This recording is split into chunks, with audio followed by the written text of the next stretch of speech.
तारीख आज 28 फरवरी 2025, महीने का आखिरी दिन शुक्रवार हो गया, हिंदी तिथि प्रतिपदा। और आइए बात करते हैं आज के मुख्य समाचार में देश भर की तमाम बड़ी खबरों पर नजर डालते हैं। देखिए दोस्तों, एक तो आज के दिन को हमारे देश में नेशनल साइंस डे के रूप में मनाया जाता है, यानी राष्ट्रीय विज्ञान दिवस। और दोस्तों, भारत में हर साल आज के दिन 28 फरवरी को ये दिवस इसलिए मनाते हैं क्योंकि इस दिन भारत के महान भौतिक वैज्ञानिक सर चंद्रशेखर वेंकट रमन ने भौतिक विज्ञान में एक महत्वपूर्ण खोज की थी, जिसे रमन प्रभाव के नाम से जाना गया। 28 फरवरी 1928 को उन्होंने ये खोज की थी। हमने छोटी क्लासों में विज्ञान में पढ़ा भी है, आपने भी पढ़ा होगा रमन प्रभाव के बारे में, है ना। चलिए आगे बढ़ते हैं खबरों में। देखिए पहली बड़ी खबर, ईपीएफओ के करीब 7 करोड़ सदस्यों के लिए जरूरी खबर है। आज ब्याज दरों में कटौती का ऐलान हो सकता है क्योंकि आज कर्मचारी भविष्य निधि संगठन की सीबीटी की बैठक होने वाली है और मीडिया रिपोर्ट्स के मुताबिक इस बैठक में पीएफ डिपॉजिट पर मिलने वाली ब्याज दरों में कटौती का ऐलान किया जा सकता है। देखते हैं इस बैठक में क्या क्या फैसले लिए जाते हैं। दिन में मैं आपको बता दूंगा डीएलएस न्यूज चैनल पर अलग से। और ईपीएफओ से जुड़ी एक रिपोर्ट ये भी सामने आ रही है, हायर पेंशन स्कीम के काम में अप्रैल से मई के बीच गति आएगी। 17 लाख सदस्यों और पेंशनरों ने अब तक हायर पेंशन स्कीम के लिए आवेदन किया है। अभी भी मौका है, 31 मार्च तक के लिए आवेदन किया जा सकता है। चलिए अगला अपडेट देखिए, इंडिया की इकोनॉमी को लेकर बड़ी अच्छी रिपोर्ट सामने आ रही है कि बीत चुका है देश की अर्थव्यवस्था का सबसे खराब दौर। अब तीसरी तिमाही में 6.2% वृद्धि का अनुमान है। जर्मनी की एक ब्रोकरेज फर्म ने इंडिया की इकोनॉमिक ग्रोथ रेट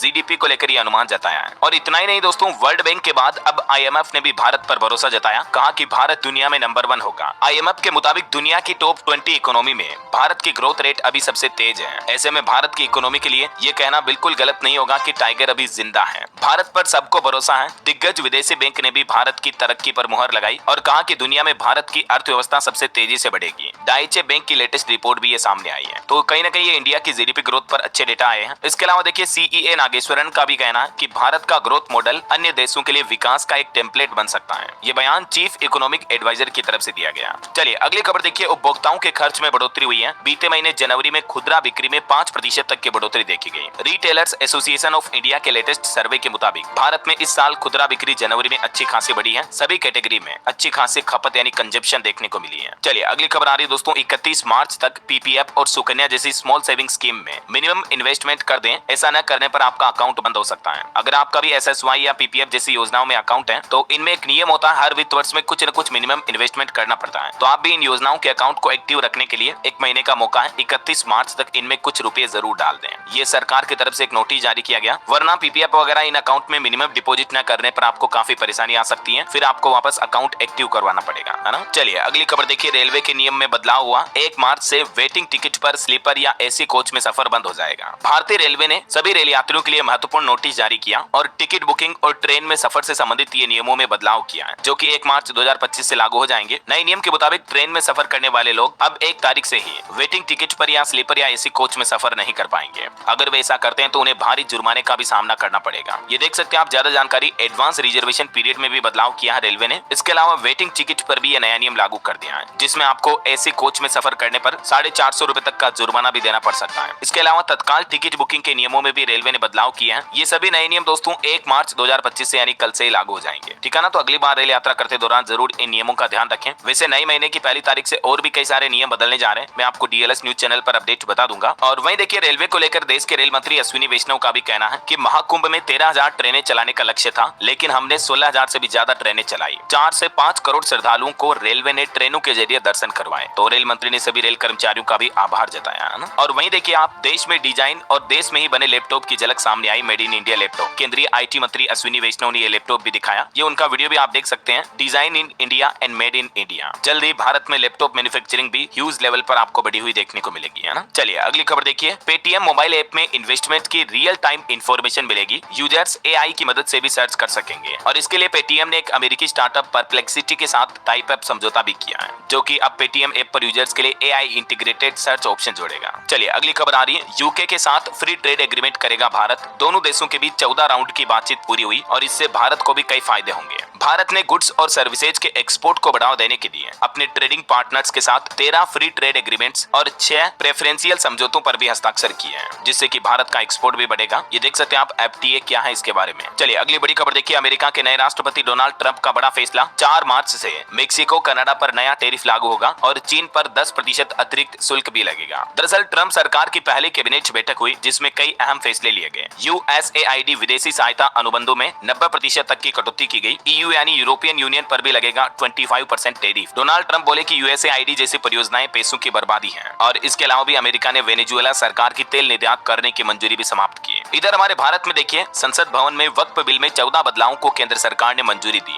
रिपोर्ट्स में दावा किया जा रहा है कि 10 मार्च से होने वाले संसद सत्र में नया वक्फ बिल संशोधन एक्ट लाने की संभावना है। हालांकि विपक्ष इस पर विरोध जता चुका है। और एक बड़ी खबर देखिए, हमारे देश में पहली बार पालतू बिल्लियों में बर्ड फ्लू के मामले पाए गए। मध्य प्रदेश छिंदवाड़ा से लिए गए सैंपल की रिपोर्ट पॉजिटिव आई और इस रिपोर्ट के बाद आसपास के पूरे इलाके में मटन, चिकन, अंडे की खरीद बिक्री पर भी रोक लगा दी गई है। प्रशासन ने इसको लेकर अलर्ट भी जारी किया है। अगले 30 दिन तक के लिए इन सभी नॉनवेज चीजों पर पाबंदी रहेगी। साथ ही संक्रमित क्षेत्र की सभी मटन, चिकन की दुकानों को भी सील कर दिया गया है। प्रशासन की तरफ से कई बड़े कदम उठाए गए। चिकन और पोल्ट्री उत्पादों की बिक्री व परिवहन पर भी रोक रहेगी और संक्रमित क्षेत्र की सभी मुर्गियों और उनके उत्पादों को भी नष्ट करने के आदेश जारी हुए हैं। चलिए अगली बड़ी खबर देखिए, भारत ने पाकिस्तान को कश्मीर टिप्पणी पर यूएन में फटकारा और कहा कि विफल देश न दे उपदेश। दरअसल भारत ने सीधा सीधा पाकिस्तान को एक नाकाम देश कहा। भारत बोला कि दान के पैसों पर जिंदा है पाकिस्तान। यूएन में दिए इनके भाषण में भी पाखंड की बू आती है। आए दिन आपको पता होगा, पाकिस्तान जम्मू कश्मीर में मानवाधिकारों के उल्लंघन के आरोप लगाता रहा है। तो इसी पर भारत ने पाकिस्तान को सीधी सीधी फटकार लगाते हुए कहा कि आप एक नाकाम देश हैं, तो हमारे मुद्दे पर ना ही बोले तो बेहतर है ना। ये देख सकते हैं आप, यूएन में भारत के अफसर क्षितिज त्यागी ने क्या कहा। चलिए बड़ी खबर आ रही, लाखों खाताधारकों को राहत दी गई। आरबीआई की तरफ से न्यू इंडिया कोऑपरेटिव बैंक से पैसे निकालने की लिमिट में एक और छूट दी है। दरअसल हाल ही में जो मुंबई में new India cooperative bank limited घोटाला सामने आया था, तो उसके बाद आरबीआई की तरफ से हाल ही में तो आपको पता होगा खाताधारकों को 25,000 रुपए तक के निकालने की छूट दी थी। उसके बाद अब आरबीआई का कहना है कि 50% ग्राहकों को पूरी राहत दी गई है, जिसके तहत जमाकर्ता अपनी शेष राशि पूरी तरह से निकाल पाएंगे। चलिए अगली एक रिपोर्ट सामने आ रही कि साल 2034 तक भारत का खुदरा बाजार यानी रिटेल मार्केट 190 ट्रिलियन तक पहुंच जाएगा। कई सारे प्रोडक्ट्स की लगातार मांग बढ़ रही है। और दोस्तों, विकसित भारत पर भी EYE की तरफ से एक रिपोर्ट जारी की गई, जिसके मुताबिक भारत को 1.5% तक अपनी वृद्धि की गति बढ़ानी पड़ेगी। विकसित राष्ट्र बनने के लिए ऐसा करना जरूरी होगा। EY ने अपनी रिपोर्ट में कहा कि एक तो सरकार को राजस्व संग्रह मजबूत करने की आवश्यकता है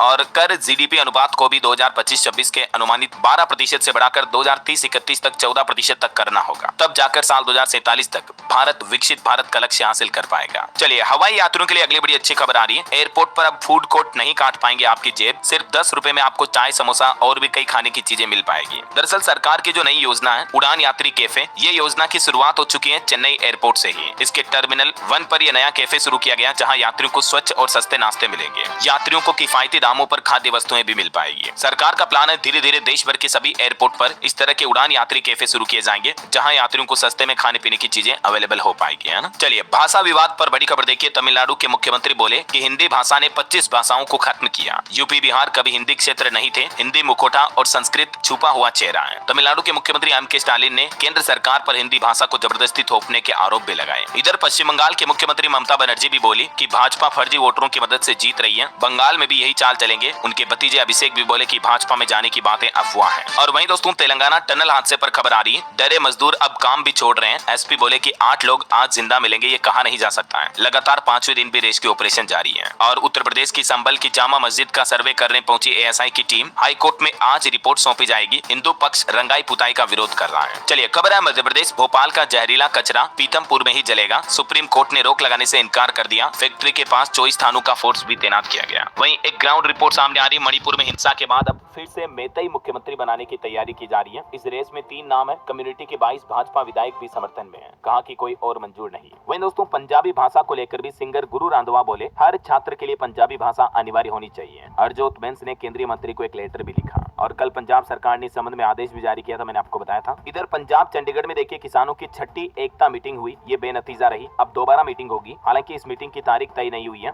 और अनशन पर बैठे किसान नेता डलेवाल को अभी भी तेज बुखार है, यूरिक एसिड भी बढ़ा हुआ उनका। चलिए अगला अपडेट देखिए, हरियाणा के मुख्यमंत्री नायब सिंह सैनी ने प्रधानमंत्री नरेंद्र मोदी से मीटिंग की। दिल्ली में तकरीबन 30 मिनट तक बातचीत हुई दोनों के बीच। केंद्रीय योजनाओं की रिपोर्ट ली और निकाय चुनाव पर भी चर्चा हुई। वहीं एक बड़ा चौंकाने वाला खुलासा सामने आ रहा कि हरियाणा में MBBS एग्जाम घोटाले में छात्र बने एजेंट। प्राइवेट मेडिकल कॉलेज के कई स्टूडेंट्स के नाम सामने आए। फेल स्टूडेंट टारगेट पर थे, जिन्हें कमीशन भी मिलता था। दावा किया जा रहा कि ये घोटाला कुछ इस तरह से किया गया। देखते हैं आगे अब जांच में क्या कुछ नया अपडेट आता है। और फिलहाल देखिए खेल समाचार पर खबर है दोस्तों, सितंबर में फिर से भिड़ सकते हैं भारत पाकिस्तान। एशिया कप में दोनों देशों के बीच 3 T20 मैचों की संभावना है। न्यूट्रल वेन्यू पर भी मुकाबले हो सकते हैं। भारत और पाकिस्तान के बीच इसी साल 2025 में ही ये 3 और क्रिकेट मैच आपको देखने को मिल सकते हैं। चलिए अगली खबर देखिए, पॉलिसी को भी मंजूरी दे दी है। अब ई टेंडरिंग से ही ठेके आवंटित होंगे। नए आबकारी थाने भी बनाए जाएंगे। कुछ और फैसले मैंने आपको बताए थे। और खबर है पंजाब में नशे के खिलाफ भी हाई पावर कमेटी बनाई जाएगी। हरपाल चीमा इसके चेयरमैन होंगे। चलिए अगली खबर देखिए। हिमाचल प्रदेश में 4000 पटवारी और कानूनगो हड़ताल पर हैं। दफ्तरों में ताले लटके, बच्चों को सर्टिफिकेट भी नहीं मिल रहे हैं। और देखिए उत्तर प्रदेश में सभी जिलों के डीएम को निर्देश जारी किए गए।